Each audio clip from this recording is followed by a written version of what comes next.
Magandang umaga po guys, ako po sa Adrian Bastasan, nandito po sa Asian College Dumaguete Campus. Kasama ko po ang aking mga kapwa estudyante bilang mga schoolmates ko. Wala dito yung mga classmates ko guys. Ang event po namin po ay Bloodletting Day ngayong taong 2026.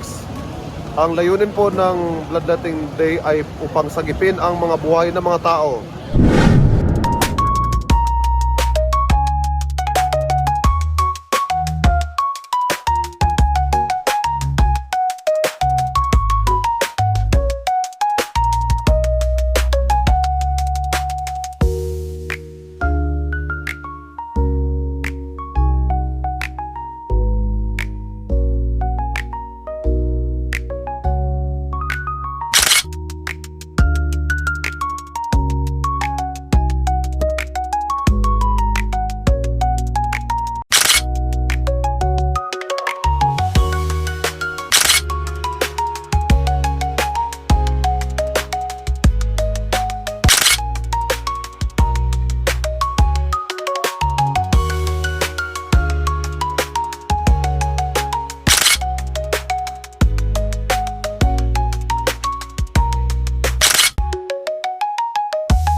Alright guys, nakahanda na po ang mga kama dito sa gym ng Asian College Dumaguete.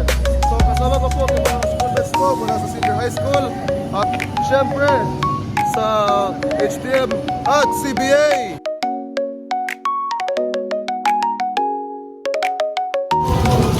Alright, so nandoon na po yung nurse na si Princess Angela Ozawa.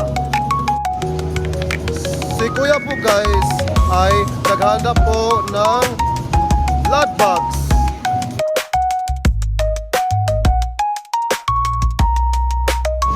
Alright guys, itong mga schoolmates ko ay nagkaroon mo ng vital signs check. So I hope po na wala silang ubo at kahit iba't ibang uri ng mga sakit.